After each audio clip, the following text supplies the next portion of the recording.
stepping to a mesmerizing performance. Woo! Oh, baby. Imagine a classroom of noisy second graders, excitedly telling their classmates what they did over the summer. The teacher calls up one girl who was giggling with her friends.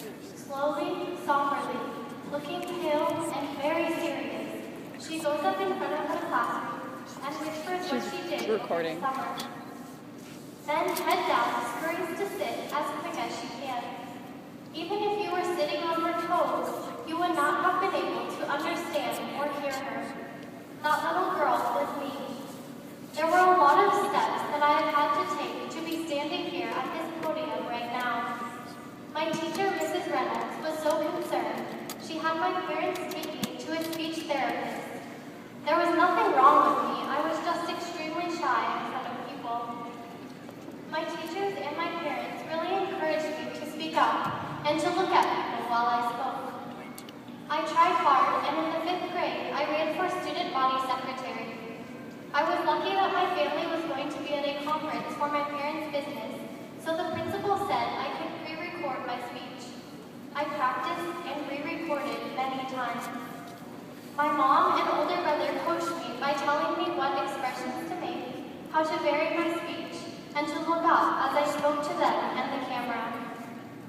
It was really my older brother, Donald, and my brother Isaac who made the speech a standout by softly chanting, "AV for secretary," at the end of my speech.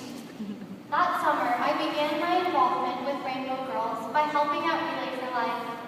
There was an older girl named Amber McRae who I wanted to be just like. I sure didn't know she would be my granny as lecturer one day. You really have to watch out what you ask for.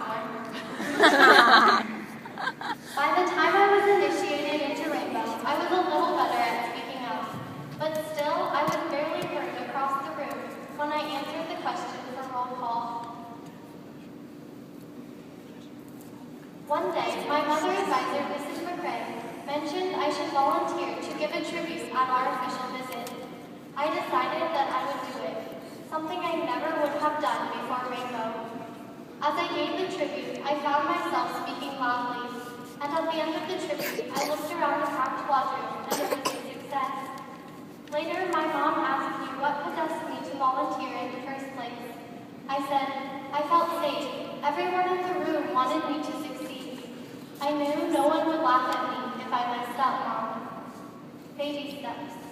How many of you have seen a toddler learning to walk, or someone walking unsteadily? Maybe your grandparents shuffling along. Or how many of you have tried to walk in a pair of 5-inch heels? Can you imagine how many practices Mrs. Hopper would need to have her grand officers glide in even 3-inch heels? You take slow little steps, and with practice you become more confident until you're off running like a mesmerizing Mustang. Rainbow Girls provide so many opportunities to practice speaking in front of others. Roll call questions, ritual work, skits, tributes, ritual competition. Step by step, I see my younger sisters taking the same steps, and I am so proud of them. Have you ever been giving a speech or saying your ritual work? You know it. You said it perfectly during practice. Then your mind goes blank. You get a little flustered, and you need another prompt. You start counting the prompts, and oh my gosh, what will people think? I know this. What's wrong with me? I've felt this way before, but just kept going. I've seen a younger sister in my assembly do this during her first initiation lecture. I was so proud of her for finishing her ritual. She had tears silently rolling down her cheeks, but she finished, and that is what counts. No matter how many prompts, even if it is after every couple of words, keep going. Get back on your Mustang and don't give up. Next time, you'll mesmerize them.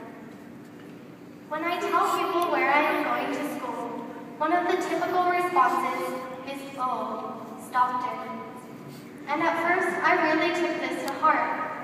I got down on myself about going to school in Stockton, and even I began to say the city's name with bitterness. I know it doesn't have the best reputation or crime rate, but it is full of people, just like every other city. And where there are people, there is faith, there is hope, and there is charity. During one of my pastor's sermons, he spoke about how blessed we are to live in a city where there are so many opportunities to love and serve others, to work within the community, and to grow alongside the city.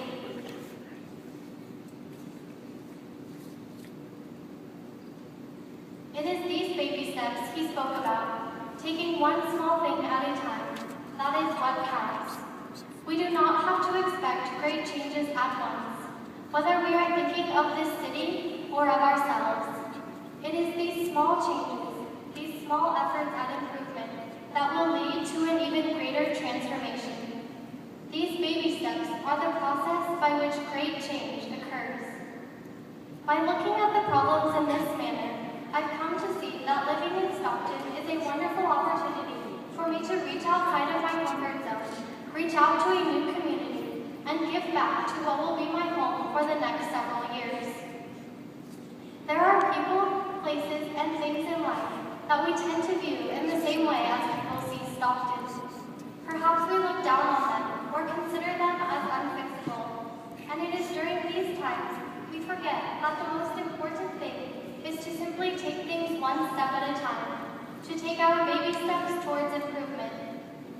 We must remember that God is always with us during these times, and in our weaknesses as individuals, or our struggles as a community, He is strong. When you see a toddler taking her first steps, wobbling back and forth, teetering on the edge of falling, what is your first instinct to do? Isn't it to reach out your hands to catch or help guide? You want her to learn to walk on her own, but you don't want her to fall and hurt herself either. Baby steps, practice never giving up, but also as Rainbow Girls, we can play another role. We can be cheerleader, encourager, teacher, helper, and guide. We all need some encouragement and loving support. What I love about Rainbow Girls is how much support we get and give, so we can find our talents and shine as unique individuals. Everyone in our wonderful order wants you to succeed and be the best that you can be. We are one family, each working towards some improvement of our own, and together, our baby steps add up to so much more. Be involved. Sometimes you have to step outside of your comfort zone, but realize that in Rainbow, there is so much support. Along the way, you will find your talents and blossom with new skills while having fun. Take time to enjoy the tulips as you mesmerizingly perform with love and service. Thank you.